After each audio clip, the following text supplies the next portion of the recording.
Did it feel like you were going to win the event before you went to the event? I think we knew we were going to win the event after we beat Optic. We get reverse swept by Prophecy in pools, because if we would have been both first seed, we would have not played each other, but we lost. So we played in the first round, we beat Optic, and after that, it was like, this is our tournament to win. We beat the best team in the game. We saw a couple challenger players talking about how other players are being picked up instead of them. It's very difficult to get picked up again if you've already been in the league and then you went down to challengers. Even when you're winning in challengers, people are still kind of like, is he really worth picking up? You see comments on social media of, oh, this person's playing for stats. Not actually a thing.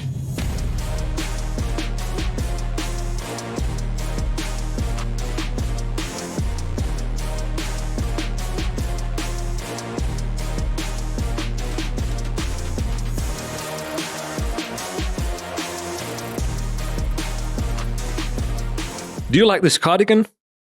Do you like the New York Subliners? Do you want to play with your favorite pro players? Do you want to play with the MVP of Champs Kismet and the esports controller player of the year Hydra? Well, if you sign up to the New York Battle Pass, complete quests, get some points, and use the points for some rewards. Rewards include the cardigan. Rewards also include a team dinner. Guys, we will wine and we will dine you. nysl.io. Make sure you sign up. Make sure you complete the quests, gain points, and use them for rewards. Major 2 has finished. A huge congratulations to Atlanta FaZe. They were your Major 2 winners. But the past is the past. We move on to Major 3, and the New York Subliners are looking to take that title.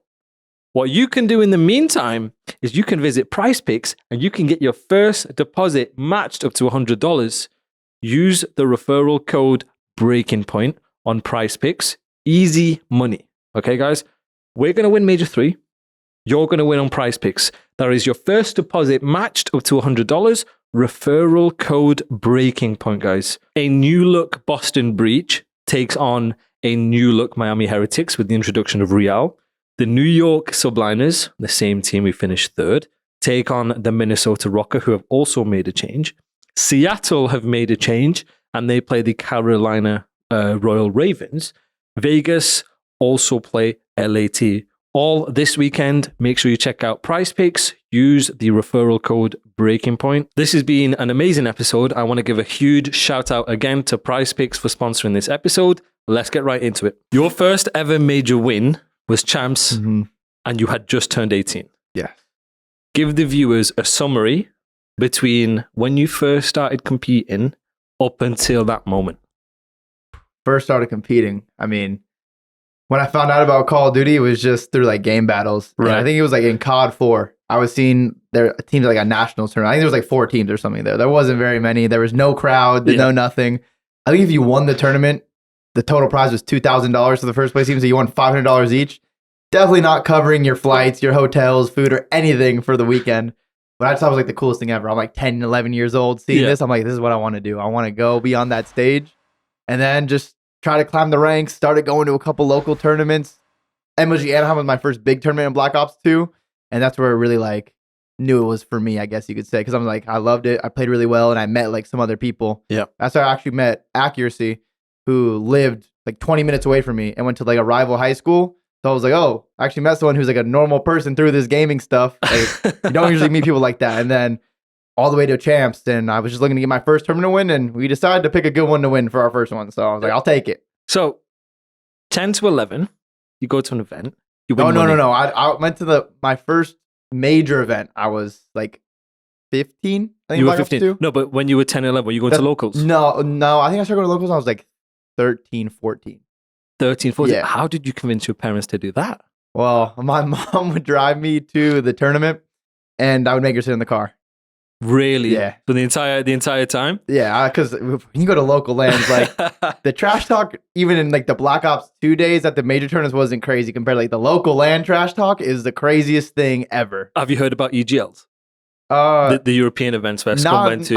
I know about them, but not like all the, the nitty gritty. Yeah, so there was an event in Blackpool, and that was one of my first events. I was, I think, 16 at the time. I did the same thing. I made my dad drive 2 or 3 hours there, and I made him sit in the lobby the entire time. She probably would have made me quit. If she went in there, heard what the people were saying, like, she would probably try to make me quit or something. She was like, hell no, you ain't doing that. Yeah, so she had to stay in the car. So let's quickly touch on that. What was your parents' support like during the start of your career? And did you feel like there was any difficulties getting them involved? Because I know your mum now. She's lovely. She's very, very supportive. But did you feel like there was any? Did you feel Thank you, like there was, Paco. My mom has Paco's seal of approval. Thumbs up.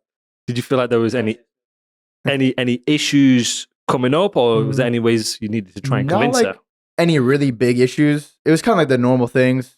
Do good in school. Go play your sports. I was playing baseball like year round, from like the regular leagues to all stars to travel ball. So I was just doing that year round. And then as long as I was, not failing in school, they would be supportive, let me drive me to these local lands or let me spend extra time playing. Because I also remember I had this like box on top of my Xbox 360 and it had this key. Right. And you could put like a 2-hour timer on it. And when the 2 hours run off, it wouldn't turn on unless you had that key to the thing. So like they just tried to make sure I was doing good in school, sports, all the other stuff. And as long as I was doing that, they were very supportive. Like my mom would take me, but my dad was a little, before I started like making money and have a following, he was like, I don't know, it's gaming. Like back then it's unheard of to make money through video games. So of course, very just like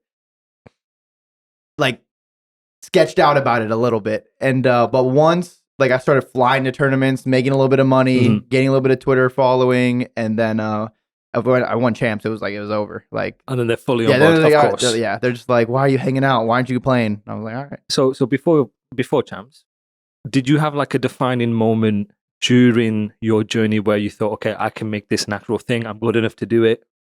I'm gonna go pro. This is what I want to do. I think it would probably have to be around like Black Ops 2, like going to MLG Anaheim and playing at that big event was like the coolest thing ever because it was my first, and I only found a team the day before. Like I wasn't even gonna play in it. One of my friends, Kalani, he hit me up because they needed a fourth, and I just lived 2 hours away, so we just went out there. My dad dropped me off, and I competed, and that like literally changed everything. Yeah. And I have been playing on like LAN before that, like the locals, so I was already like used to it. It wasn't like new to me to play on LAN. Like I was used to everything, and I played really well. But then I would say at the end of the year in Black Ops 2, when I got a monitor, that was like a huge difference from playing on like a normal TV to actually playing on a monitor and getting all those like, well, I guess back then all the frames. Yeah. And it feels so much smoother. And there was this tournament at the end of the year where all the pro teams were in. I actually played with Sender. I played with Troy. Realized was on the team. Diabolic. I forgot who else we were playing with. Maybe Cosmo or something. I don't know. But we won this Black Ops 2 tournament at the end of the year that everyone was in. I played the qualifiers for it with them. Then Realized came back from wherever and he started playing with them and he got hit off in like the finals. And I went in and played the finals and we ended up winning the finals versus like, I think it was like John, Embos, Fizzerp, and someone. Right. And then we won. So it was like great. I had like 100 Twitter followers.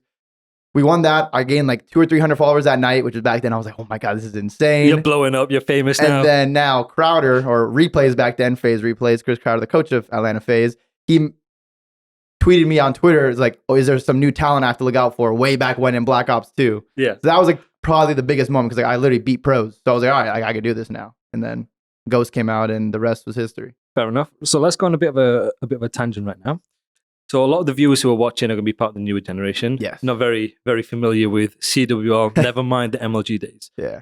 Compared to now, the MLG Anaheims, your MLG Orlando's, Dallases, whatever, what is one of the biggest differences from then at events compared to now in the CDL era? Just like the actual event? Just the actual event. Oh, man. Yes. It's not even remotely close. Like back in the day at the events, like it was fun.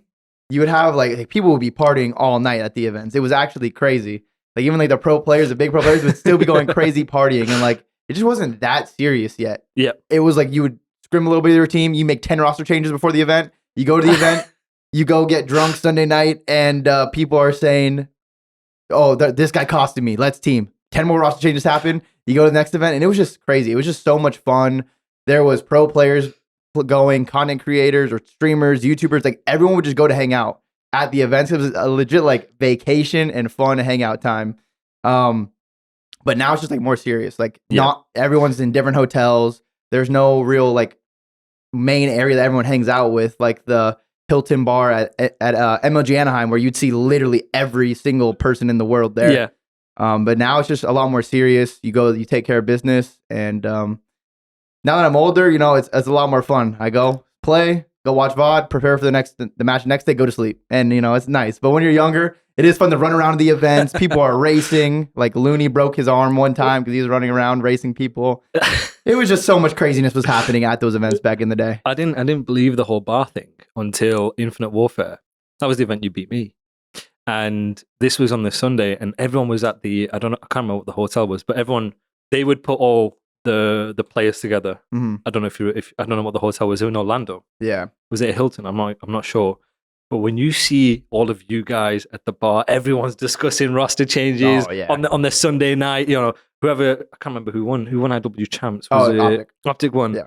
And then everyone else, I remember like Red Reserve were talking about roster changes. And I'm sat there like, write it down. Let's link this to the COD burner. And it's like everyone is just discussing roster changes. Like everyone's not even waiting until the Sunday's done. We're going to your first major win, which was Champs. Now, you won 400k. That's 100k each. Now, this is a question for some of the viewers who are very interested in what pros do with their money. Yeah. Feel free to share. You're 18, young guy. What was the first thing you bought? First thing I didn't really buy anything too crazy. I think I was just probably buying some more clothes. That's really like probably the most I would say I spent my money on. Yeah. Back then, after my dad also invested some money into me in some stocks, which was very good. Intelligent. Very smart. Very smart. Paid off very well. Yeah. So thank you to my dad for that and making good decisions. Because back then you're probably looking like, I want to buy this car and that and that. But no, like luckily, really only bought some clothes. Didn't do anything too crazy back in the day. So that's a spoiler. We're foreshadowing. He bought some clothes, foreshadowing for the episode.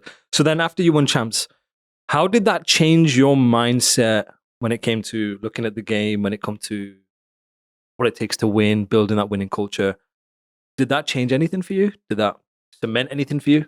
Yeah, definitely. Because I feel like our team was myself, Clayster, Replays or Crowder, and JCap. And I feel like we definitely worked the hardest out of any team going into that event. Like all I remember is I would go to school, I'd be in high school, go home, get home at like 3:30, and scrim from 3:30 till 9, 10 p.m. And we'd just be going over every little situation in Hardpoint and S&D. And I just remember going to that event because we got second the previous event before that, the two previous events, only losing to Optic.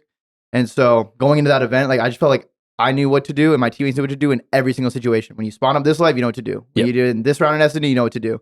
So it was like we were just so prepared, and that's why everything just felt so smooth, like that whole tournament. And that's kind of what made me like want to always have that feeling of being prepared. Because when you're prepared, you have all the confidence in the world. Yeah. Did it feel like you were going to win the event before you went to the event? Nah, I think we knew we were going to win the event after we beat Optic. Okay. Because like the night before, it was the craziest thing ever. We get reverse swept by Prophecy in pools to play Optic first round. Because if we would have been both first seed, we would have not played each other, but we lost. So we played in first round. Some reason I was just so excited that night. You can ask JCap about this. I was like, oh yeah, we're beating Optic. Like it's literally over. Like I was like, I already knew the match was over. It was the weirdest thing. I just had the most confidence I've ever had going into a match for some reason. I don't know why. It was just so weird. And Cap was like, I don't know what's wrong with this guy. But then we went there. We beat Optic. And after that, I was like, this is our tournament to win. Like we beat the best team in the game. And that was probably the best time to catch them in winners round one. Yeah. So at that time, you're teaming with some of the greatest Call of Duty players of all time, right? Yeah. The big names back then. The big names back then, especially with the Clay there. What was one of the biggest things that you learnt going into Champs that you carry to this day? Whether it's from teammates, you could be as specific as you want. I would say probably the most things I remember is arguing with JCap so much. Because wow, we would go to war every single day. And like I would learn from him and like what he was saying, like in the game, like how to rotate, how to do this, how to do this, to use teamwork.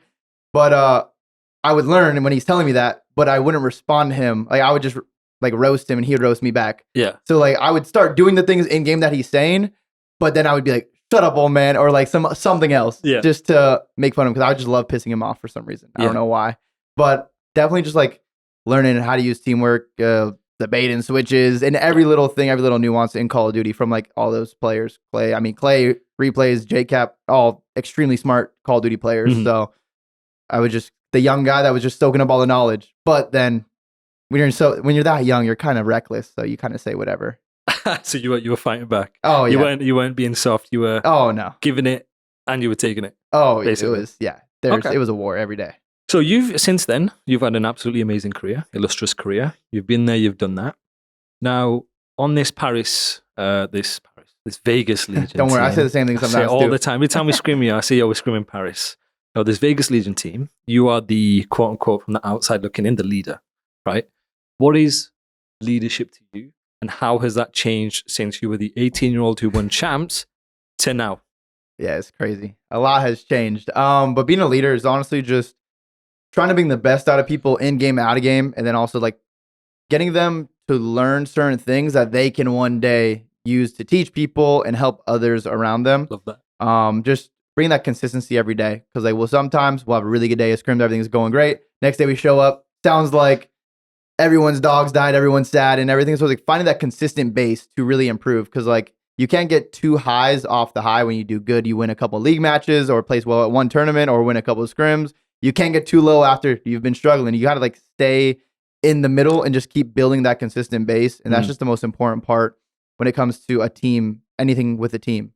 So that's what we're just focusing on. And the players are still so young. I mean, Purge, he just went pro earlier this year. Gio went pro 2 months ago. Yeah. So there's still so much to learn, but luckily they are intelligent people and they are able to like process that, build on it, and then also bring good things to the table. So when you get older in Call of Duty, everyone thinks it's always like the veterans trying to like teach and everything, but you also learn a lot of the things from the younger players, because usually the younger players are really, they don't always know exactly what they're doing in certain games, but they just do it really well. Yeah. So like they just have that natural instinct in a certain game to what to do well. So you can watch them and learn from them as well. And then you kind of like try to show them why they're doing it or why they should be doing that, and like the reason behind it. There's the actual reason. What's the why? Not just why they're doing it just because like, yeah, why you do that? I don't know, but it worked. But like the reason why it works. So you can apply That's like the biggest thing to learn from them, and then to you teach, and then to keep everyone building on that. No, I think that's amazing. So you can then apply it to different situations and have a full understanding. So you mentioned earlier, you would say to Jordan, JCap, oh, shut up, old man. Do you feel like now with this team where you've got young 18-year-olds, for example, with Purge, do you feel like there's an age gap? Do you think there's a disconnect there, or how do you deal with that? No, I don't feel like there's an age gap at all, because I'm definitely a person that just likes to have fun and joke around a lot. So it's like when I'm in serious work mode, like that's just very serious. But when it's time to like relax and make jokes, like I fit in. So it's not like there's not really like an age gap at all. So it's been really easy to just work with everyone, hang out, and talk. Yeah, he's not as old as me, so he's not going to feel it as much. Don't worry, I'm old. I'm up there. So then let's compare from when you were freshly 18 to these guys now. Have you noticed any big differences, whether it comes to sort of their mentality, the way they take feedback, give feedback, mindset to the game? Do you notice any big differences between then and now? I think now it's just a lot more serious. Like I said, back then, no one was watching VOD. No one had a coach wasn't even a thing in Call of Duty. Your coach was someone that would go on stage behind you and just yell. They wouldn't help teach you the game. They didn't exist. In AEW, there was no such thing as a coach. Yeah. So it's just a lot more serious now. Like it's a business. Everyone really cares about their careers. But back then, usually you were just playing for fun, yes, to be a pro, but you weren't thinking of this like long-term career, because everyone's so young back then. You're not thinking about like, I'm going to have a family one day. I need to invest. I need to get a house, have pets and all this. But now it's like, okay, this is a job. It's serious. You need to come in with the right mindset. If you don't, you will get kicked out. If you don't play good, you will get kicked out and someone else will get the opportunity. Yeah. And we've seen it time and time again throughout every single season. So I think everyone's just in that mindset where it's like, this is my chance to change my life. We need to come in and not be lazy. You were sounding like a coach earlier with everything that you were saying, the way you were giving feedback, all of that sort of stuff. Do you want to coach when you're done? I don't know exactly what I want to do. I definitely want to be in Call of Duty because I've been playing since I was 10 years old. Yeah. So I don't know if I want to be a coach, just do content, or just maybe be on one of the shows and just break stuff down, because I think that's really fun. But I definitely love Call of Duty, and it's changed my life. I met so many amazing people, went to so many amazing places, and just definitely want to do something involved with the community. I think coaching could be really fun, or creating content could be really fun. Like, it just kind of depends when that time comes, what I think the best thing is, because I just love it. So I think whatever you do, you'll smash it either way. Appreciate that. So you mentioned coaching wasn't really a thing, and this is I want to segue into. So coaching wasn't really a thing when you were coming up, especially when I was playing too, it wasn't really a thing. Yeah. And I think there's like a negative stigma around coaching because of that. Like you mentioned, they're just hype men.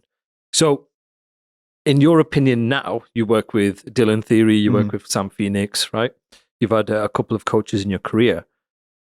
What is coaching to you? What is effective coaching in CoD to you? So I'll just give you a bit of context. When I look at coaching, my reference is not anything to do with esports. My reference comes from boxing, from cycling. So I have a bit of an understanding of what coaching looks like. But because there's such a negative stereotype in coaching in CoD, it's like almost you're not given that chance to even show what coaching could be, right? So what is coaching to you? For coaching, it's really not always about them being the smartest and telling you what to do in game. Because, I mean, no coaches plays the game as much as any players. Like the players are the ones that play the game for 12 hours a day throughout the year. And yes, there is certain ways you should be playing certain situations, like rotating in hardpoint and breaking in hardpoint. Usually the same system for every single game, no matter what map changes there could be. But coaches, it was more so just like getting through to the individual, seeing what you could say to maybe piss the individual off, and you kind of have to go a little bit easier on that person, or seeing what you can say to boost them, and what just really helps them, figuring out when they need support, when they need you to be tough on them. I think that's actually the most important thing in the Call of Duty, or like for coaches in esports, but Call of Duty is the only thing I know. So in Call of Duty, I think just being able to get through to certain individuals and bring the best out of them outside a game and inside a game, rather than just go here, do this. Because sometimes that's not going to work for a lot of these players. Like you're going to need to break it down, figure out the way they think, and then break it down in the way they think to help them really understand it. So do you think in order to do that, you need top level esports experience? Like, do you need to be a high level world champion player yourself in order to say coach you? No, I don't think so. Okay. I don't think so. Because at a certain level, most people, even if you aren't the best world champion, you have a pretty good fundamental level of Call of Duty if you've played competitive, and then you actually study the game. So I don't think you need to be at the top level to do that. Like Sam Phoenix, for example, he's never been at the top level as a Call of Duty player, but he's definitely like the best coach I had at working with individuals and like seeing what people need in that certain moment, and just like instantly noticing it and talking to them about that, whether it's gassing them up or bringing them down to earth a little bit. He's just really good at that, and he understands people really well and what they need in that moment. And that's just so valuable, because at the end of the day, if someone's having a terrible time and a coach can't get through to a player, no matter what you tell them to rotate or how to hold a head glitch, how to plant this bomb in a certain angle or do this, they're not going to listen to you if they're not understanding and you can't get through to them. So so that's what we call emotional intelligence. And so that's something that isn't really something you can learn from watching a VOD for 12 hours a day. As much as you want to do that to learn the X and O's, that's not something you can sort of teach. So I do completely agree with that. So then that segues into my question for you is, you talked about leadership and you've talked about coaches. So for some of these viewers who want to do what you do, who look up to you, who aspire to be you, what does it mean to you to be a good teammate? To be a good teammate, show up every day on time, bring stuff back, whether you watch VOD at night but on your own, you watch the hardpoint VOD, you watch a good S&D post plan setup, whatever it may be, like bring a couple clips back and show your teammates that. If you find a good jump spot, something, just bring that back and show the team that you're putting in that extra work, and that's going to inspire and infect others in a way to want to do that. Like, oh, this guy and these two people are doing it. Why don't I do that? And then you see like the progress happen so much faster and you're starting to improve. But yeah, showing up on time, not wasting each other's time, just going hard as much as you can in practice for each other. And then being a good teammate. If a teammate wants to watch VOD with you, if they want to go have dinner with you, just like be available and be able to talk, or even just hang out outside a game and talk about real life stuff. Because at the end of the day, of course, this is our jobs to be professional players. It could be very stressful, but you need to also, if you want to go far, like know a lot about the person that you are teaming with and working with every single day. So so what you've described is something that traditional sports, especially for example soccer or American football, is something that's done. So for example, you mentioned on time, discipline, stuff like that. Do you think CoD esports, especially with coaching, especially with teams, will get to a point where it's similar to traditional sports? I think it's starting to get there, just with like having a fuller coaching staff and not really tolerating some of the players' BS that let them get away with certain things. And I think that's just with how the direction the league is going. If it be more serious, like everyone in the league has the opportunity to make hundreds of thousands of dollars in a year. And then if they do really well that year, they're going to get a bigger salary and make a lot more money. They do well that year, a bigger salary, more prize money. So everyone is like starting to really notice. And I think the orgs just want to, of course, have their teams winning. So they're just putting whatever there needs to be to support these players. And that's just kind of like the direction everything's going. Like it feels like you want to go harder and you want to motivate the people around you to do that because literally one good year changes your life. It does, absolutely. So you mentioned hanging out with your teammates after scrims, bonding with them, building trust, stuff like that.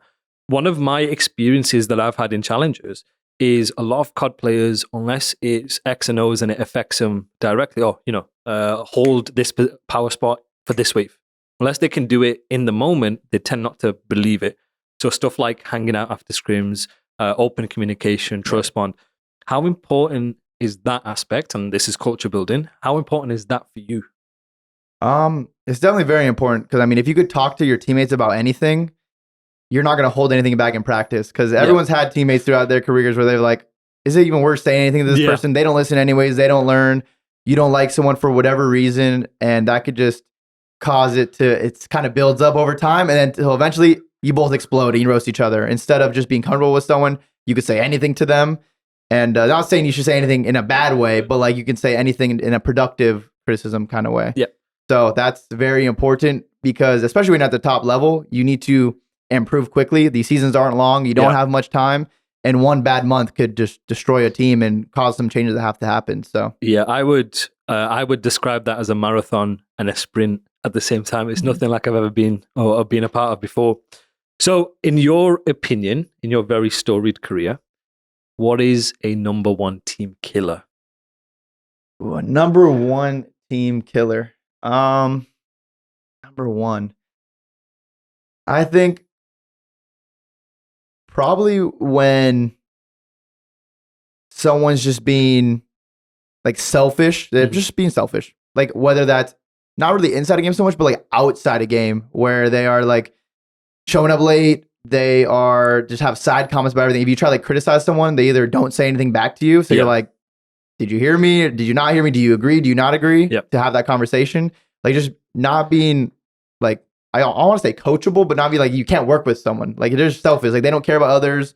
And it's just hard to get through to them because they don't give you anything to really do. They just go up, they show up, they do what they want to do. They don't really buy into the team culture. And then you can't really become a team, and especially in game and work together if you're not able to do that. And that's just the biggest team killer. So they put themselves before the team, before the collective good. Yeah, and they might think they're helping themselves, but in the end, they're hurting themselves because if the team goes further, all the individuals are going to go further as well. So I've got a question for you. So over the years, you see comments on social media of this person is playing for stats, this person is chasing red dots, this person is trying to secure a salary. In your experiences, is that actually a thing? I don't necessarily think people are doing that and like it's their intention to do that. Even at the top levels of Call of Duty, there is not very many players that really understand the game perfectly yet, especially with like new people coming in too. They still have a lot to learn. So when someone makes a certain play, if it's like, it could be a kill horse play or do this, it doesn't mean that was their intention behind it. Now, if you see them doing it every single time, then yes, that's kind of an issue. But the people, very few people would actually understand that watch Call of Duty, like what that actually means and what they should be doing. Because like I know a lot of people throw it around about certain things, but it's like, if not very many top level coaches and pros and everyone and players that play the game all the time understand this, how do people that sometimes watch a little bit just say, they just kind of throw it around what they hear. So like you really have to actually watch the gameplay break down to see if, are they getting kills? Are they getting these 2 kills and not moving? Or do they have to get these 2 kills and then block? Like there's a lot more in the game than just getting a kill and pushing forward and dying. Because sometimes you can get a 3-piece in their base and it might mess up spawns. Like, you spawned behind us. Good job. So we've seen it time and time again, but no one really says it when people get a ton of kills, but actually benefits the other team. And it's just like, all right, well, he just spawned them closer to the new hill now. So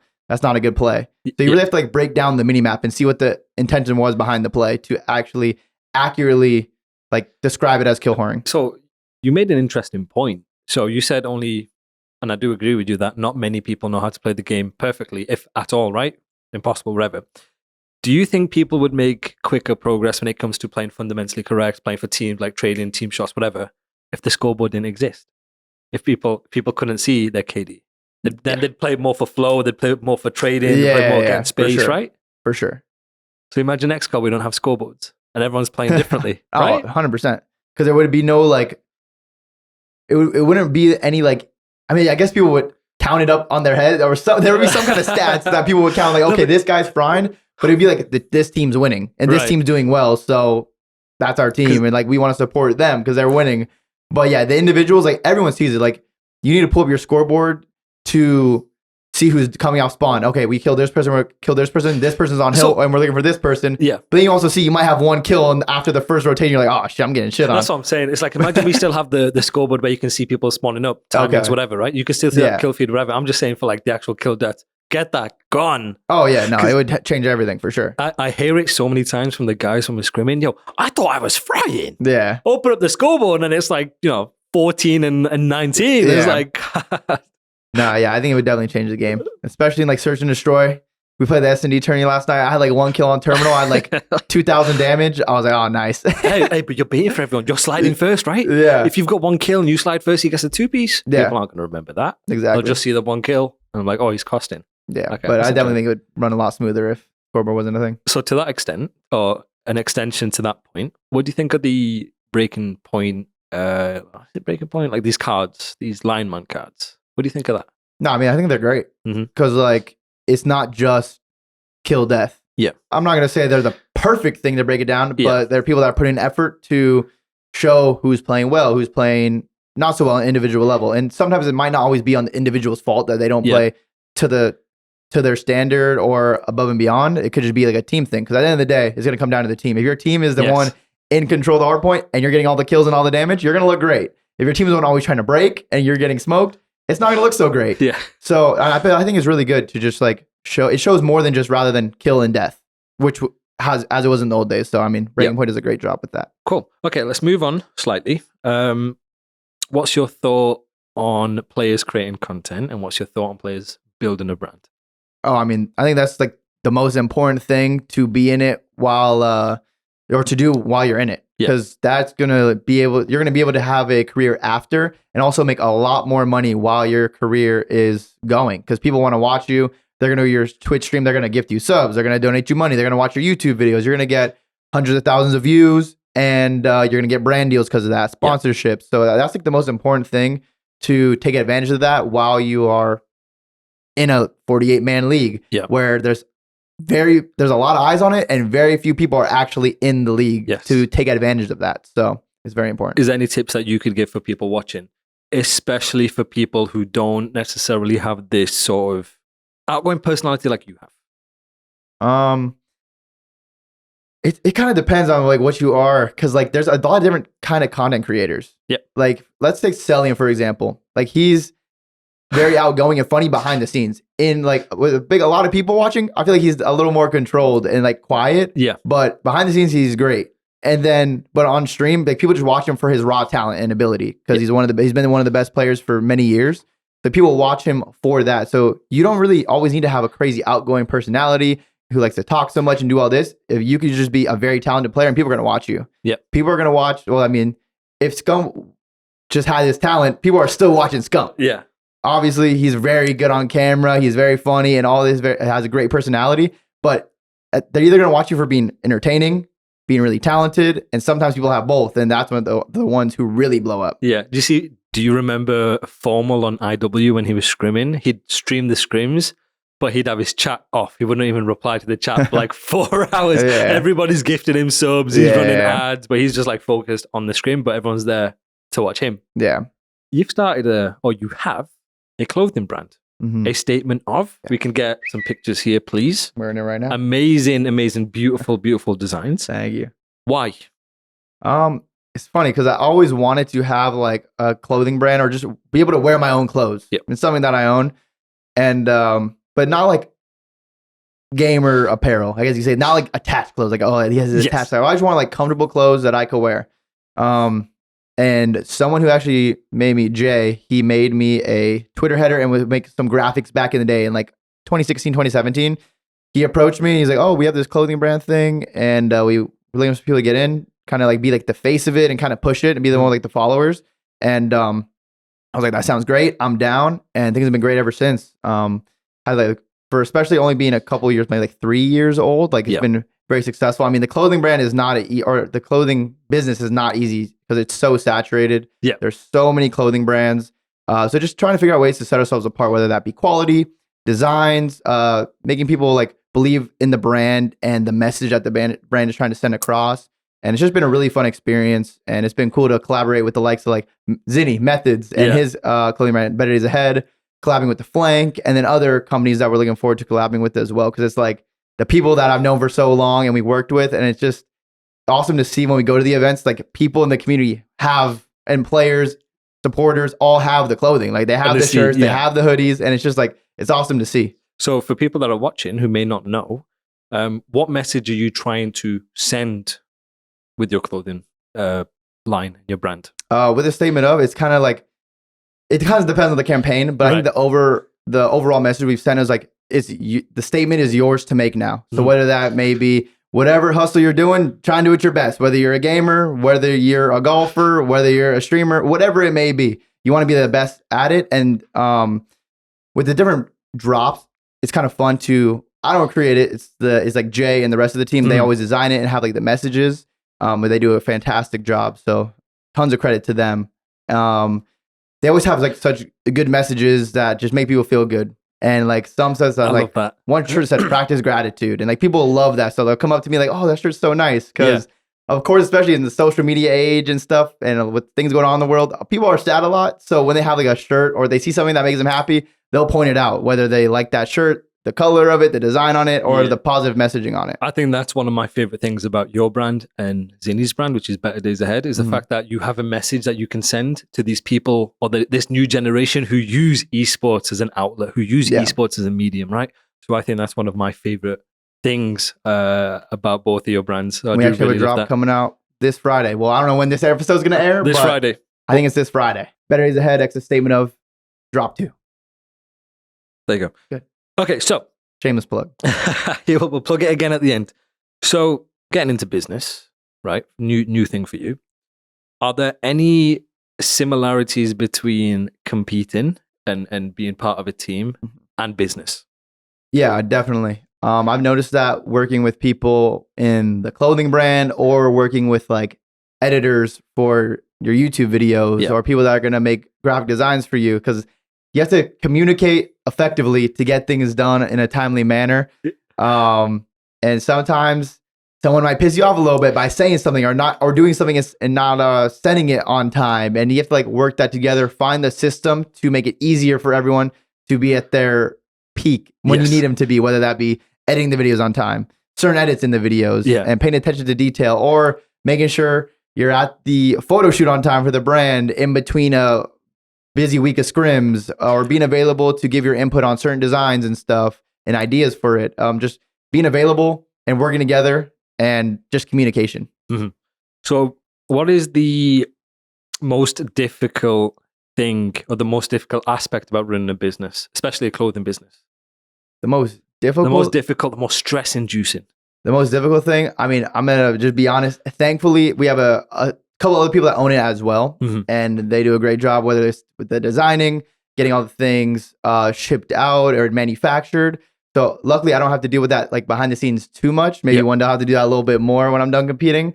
But they do a fantastic job of it. But just honestly, learning how the team works together behind the scenes, and like giving each person an assigned job. Like this is what they have to do. They need to do this, and that's what you have to do. So it's like kind of clear for them. They don't have to think, should I do this and this? No, your job is just this. You focus on this, you get this done. If you get that done, everything's good. He sounds like a coach the more I talk to you. Bloody hell. Clear roles, clear responsibilities. I do appreciate that. So would you say that's the biggest thing you've learned from business, coming back to CoD? So you're taking it from business to now your team? Yes. Kind of. And then just working with different people as well. Because usually I'm used to working with Call of Duty players and people that play video games their whole lives. But now I'm working with people who will have other like jobs on the side. They'll be working like normal jobs, so figuring out like everyone's schedules and trying to like make something work. Yeah. But then also having times where we'll go out to dinner and we'll like celebrate a successful drop or anything, and like kind of just celebrate the highs and of course battle through the lows together and figure things out when needed. Okay, cool. Now let's move on slightly. So you have been incredibly consistent for the last 10 years. Incredibly consistent. All-star, MVP, right? You've won champs, right? Now, What do you attribute to you being as consistent as you have throughout the years? What's kept you at the top? I think in the first half of my career, that's why I kind of wish COD was more serious back then. Like you had coaches, you watched VOD, you took it a lot more serious. Because back then, I would say up until like Black Ops 4 or like maybe end of World War II, like the last half of it is like when it started getting like it felt like really serious. Like you're watching VOD, you're trying to improve.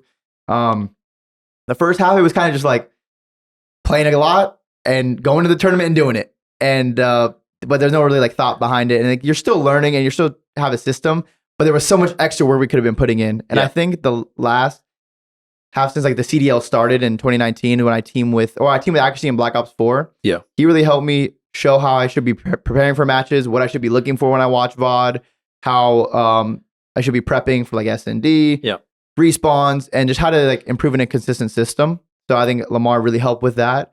And that's kind of what had me be consistent from end of Black Ops 4 up until now. Yeah. Of just like, because when I feel confident, the team is confident in our game plan, like we're going to go out there and everyone's going to do well because there's no thinking. You just do because you already know what the plan is. So would you say you've essentially gone from this very toxic grind mindset of got to grind into now more of a focused or deliberate improvement, like deliberate specific improvement? Yeah. Basically. Instead of just having to play all the time, like you said, like you watch a VOD and it's more beneficial than just always playing 8s every night because you really get to see the mini map. How does blocking this spawn affect this? Being here affects this, and I think that's the way to make the game the most consistent for yourself and your team. Because when the game is different, you can ask any player. When the game is different, no one knows what to do. Yes, it's just hard. Hopefully, you're winning the gunfight. Sometimes you're going to win it. Sometimes you're going to lose it, and you're losing. But when the game is the same, you go to the same spots, you work the same routes, take the same routes, make the same plays every day. That's when you see the teams really start to elevate and become that championship caliber team. And like you guys have done, especially last year, winning half of the events in the year. Going up and then down. It wasn't, and then when you're at the bottom, working your way up. Absolutely. How do you deal with pressure? With pressure? I like pressure a lot. I think the more pressure there is, like the bigger the stage, the more people watching, the brighter the lights. Like I always play better. Like I always rise to the pressure. Right. For some reason, Champs is always my favorite event. Like I always do amazing at Champs, no matter what.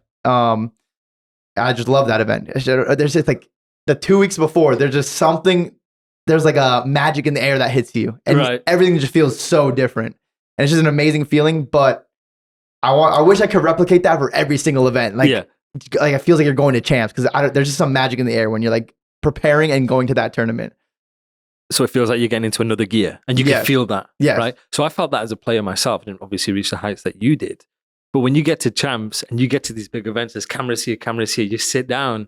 It's like when we played you, it's like it feels so different. Yeah. It feels like a playoff game. It feels like, I don't know how to describe it. It just, everything feels good. Your warming up feels amazing.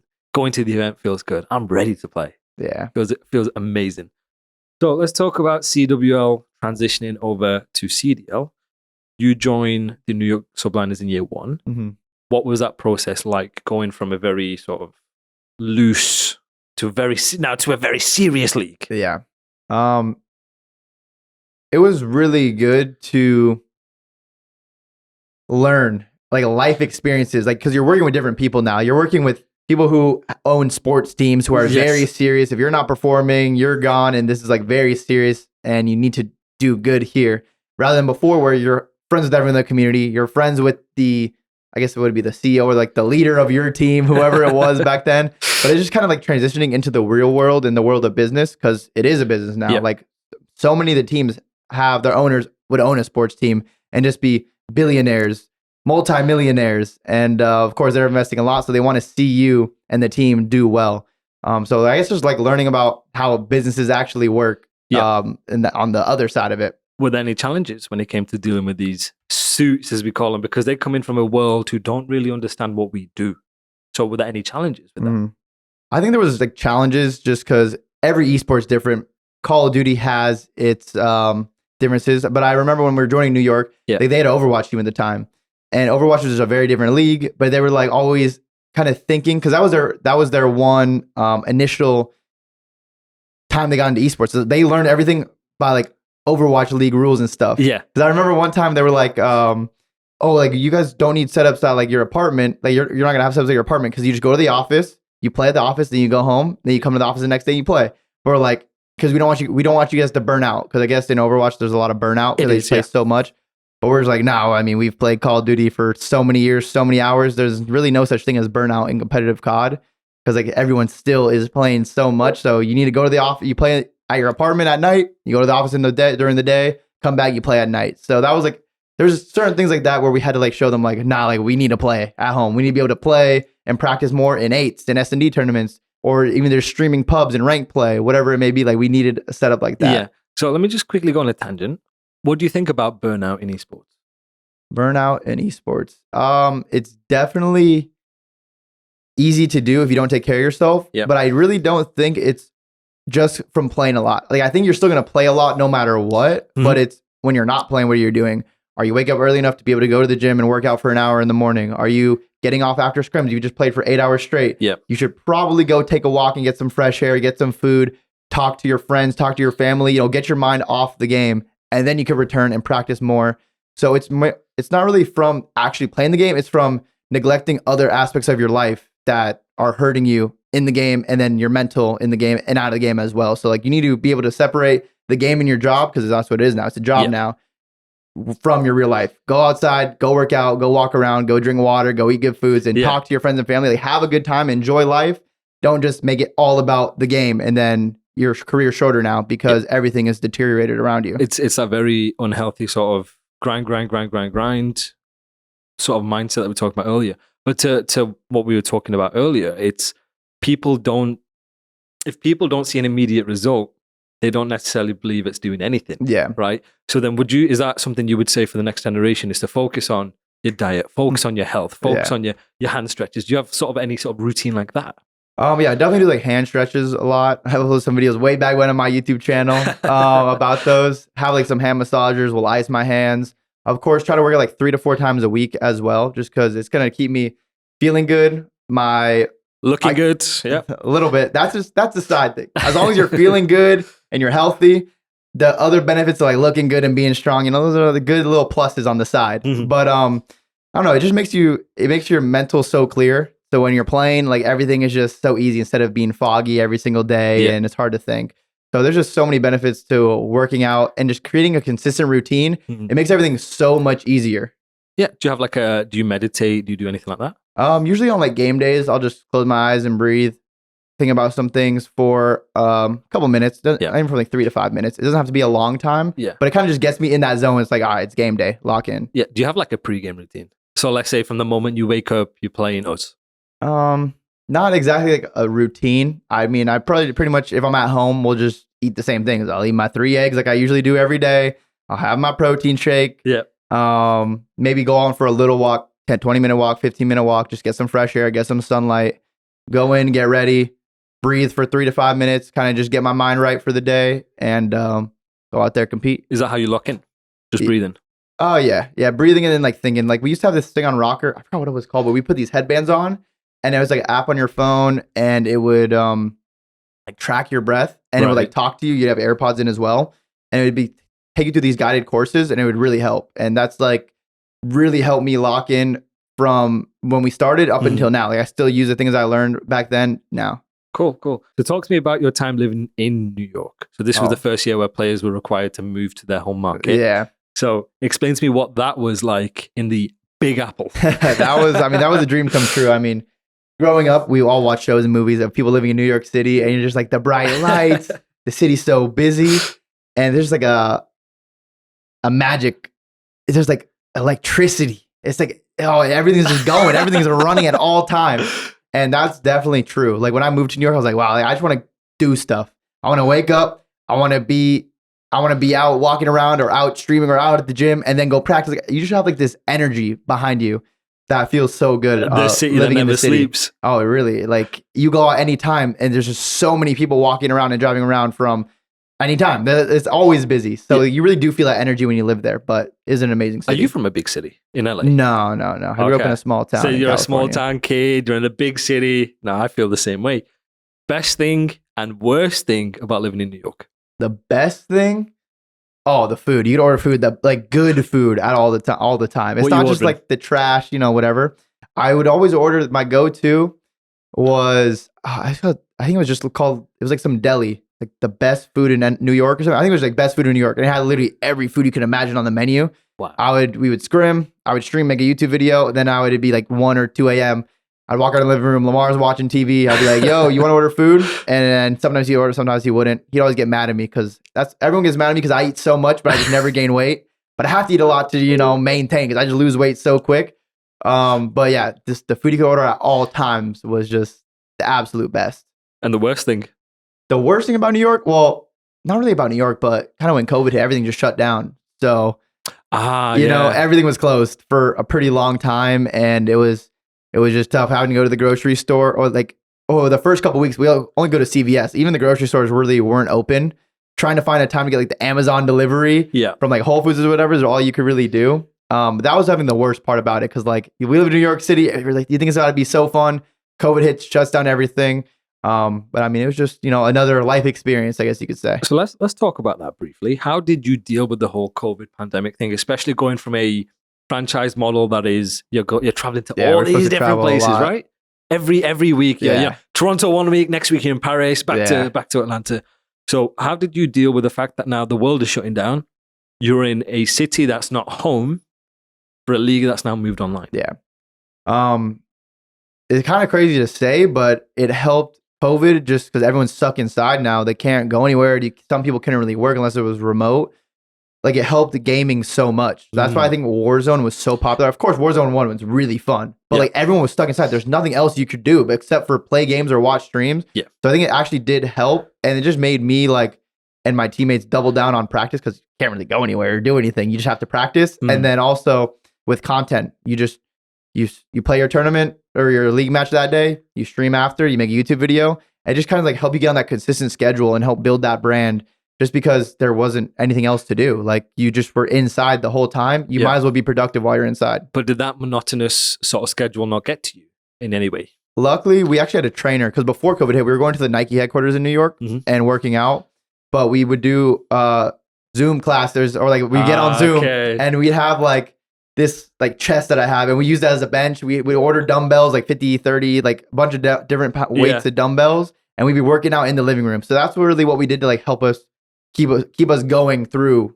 COVID. And then I would also go on walks too. Like, after it was like a month or two in, like, I still need to go outside. Yeah. Of course, there's not that many people walking around outside. I was still being protected, but I was still like going outside to see the sun and everything. And it was actually kind of insane when it first hit to go around New York City and you just don't see anyone. Like, it was a ghost town. I can't imagine. Like, it's a post-apocalyptic movie. There was just no one. You might see like a car or two, but it's just empty. So you've gone from the city that never sleeps to the city that's not even woken up. Yeah. I can't imagine you're feeling like you're in I Am Legend. Right? You're just walking through and you see nobody there. It was like pretty crazy. Can't imagine that. Okay. Best/favorite teammate. Best/favorite teammate. Overall, I'd probably say accuracy would be my number one. He helped teach me a lot later on in my career.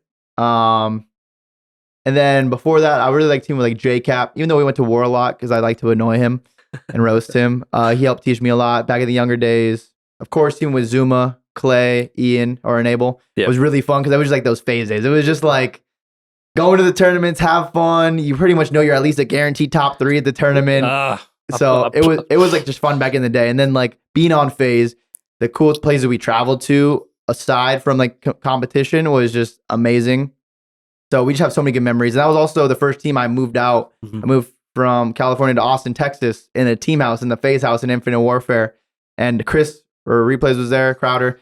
So we would hit the gym all the time, get sushi, and then just come home, scrim. And like, it was just so many good experiences and like so much growth inside a game and outside a game, and just having special bonds with people that you're going to remember for a lifetime. Yep.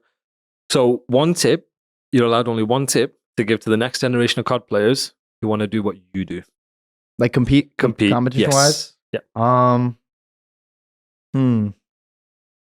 One tip. I mean, the biggest thing, honestly, is like watching VOD, find the consistencies in your own game, and then also watching like the teams at the top level. Top teams, what they do well. What does FaZe do well on this map? What does Optic do well on this map? What does New York do well? Toronto? What do they do well on this map and mode? in certain situations that sets them apart from the rest. Just doing that, because if you could actually understand what's going on, you're going to be in control of the game instead of the game controlling you. Yeah. And then especially in challengers, like you'll see the people that are really talented will shine, but if you have like good teamwork and good fundamentals and you're really talented, you're going to run through there and then even come to the league and run through that too. If you're starting with such a smart individual baseline of knowing how to play Call of Duty and like the plays you should be making on an individual and team level. Yeah. And then finally, we saw last week, a couple challenger players go on a couple podcasts on the flank, Dope Check, whatever it was, talking about how other players are being picked up instead of them when they've proven it, they're winning in challenges, so on and so on. What is your opinion on that? And what is your opinion on the state of the challenger scene compared to when pre-CDL compared to CWL? I would say it's very difficult to get picked up again if you've already been in the league and then you went down to challengers. Even if you've like had a pretty solid career in the league, or even if you didn't play well. If you didn't play well, it's even harder to get back into the league because people would just rather take a risk on that unknown quantity of a player when they're the young players. You don't know how good they could potentially be. You don't know if they could be the next simp or what. Yeah. So, but when the people, they already know what you did, they just keep that impression of you in their heads. And that's why it makes it so difficult. So even when you're winning in challengers, people are still kind of like, oh, but we already saw what this guy could do in the league. So is he really worth picking up? Yeah. Granted, it's not always fair. Like that's the one thing, like life isn't fair. And that isn't fair. Like if you're winning in challengers, you probably should get picked up and get an opportunity. But like there's so much that goes down behind these decisions that sometimes someone is going to get screwed over and it sucks. Out of your control. Yeah, it's literally out of your control. But that's why it's also so important to give yourself the most amount of chances by winning in challengers. And also when you get into the league, to give yourself the highest percentage chance to have a good, successful season with the team individually and then see how far you could push it. So that's why it's important to just be on time, watching VOD, working hard together and like trying to push it as far as you can because it sucks. Sometimes it's not people's fault that they are stuck in the pit and they're winning. But like, hopefully if they keep doing it, an opportunity will come because they do deserve that, but you just don't know when that time will be. And like one of the players I always look at whose career I really respect is Kismet. Because he was in the pit for years in the pit and just like on like the fringe teams, like the E6s. Well, sometimes they do good, but they were never like the top-ish teams. Yeah. But then to come out in, what was it, the MW season or a Vanguard, he was really good with Colt. They won like 7 or 8 events in challengers, got picked up, won the Pro-Am and did really good in Vanguard and like turned that whole New York team around. Yeah. And then also, of course, last year won 3 events, which is like so impressive to kind of like struggle and face so much adversity earlier on in your career, but still go at it and still give it your all. And then look at how much success you have. Because back then, he might have written himself off. People might have written himself off just because of all the struggles you have. But he kept working and look what happens now. World champion and a very successful player. I will say about Kiz, so I'll use myself as an example. I was very hesitant on Kiz initially because he had this reputation that people were saying, oh, he's very toxic. He doesn't work well in a team. He's very selfish. He's this, that, and this. One of the biggest things that I've learned, especially at this level, is make your own opinions. Form your own opinions. Oh, yeah, don't just listen to what someone else is saying about this person. There might be like internal beef or, might be something might have happened. You might have lost to him. So, he's a terrible player or, So that's one of the things that I've learned is form your own opinions. Especially with Kiz in that case. Well, cool. This has been an amazing episode. Do you have any shout outs, any plugs that you want? Shout out to my team, Vegas Legion. Shout out to all of our supporters supporting us throughout this year. And then check out A Statement Of, since we talked about it. Yep. We got a drop coming on Friday. I don't know if it's going to release after that, but shout out to A Statement Of, Better Days Ahead, collaboration coming soon. And shout out to the whole COD community and Breaking Point for putting this on and putting out content. Because it's been a great year of COD, actually. Yeah, there's been so much drama. It kind of feels like the old COD is back. There's new drama every single week. So it's been fun. But I appreciate you guys having me and putting some more content out there into the world. I appreciate you, Dill. We could have touched on Boston. We could have touched on the flag. we won't do that. We'll save that for we'll save that for another time. We'll put the link for the drop in the chat. Yeah, thank you very much. Thank you.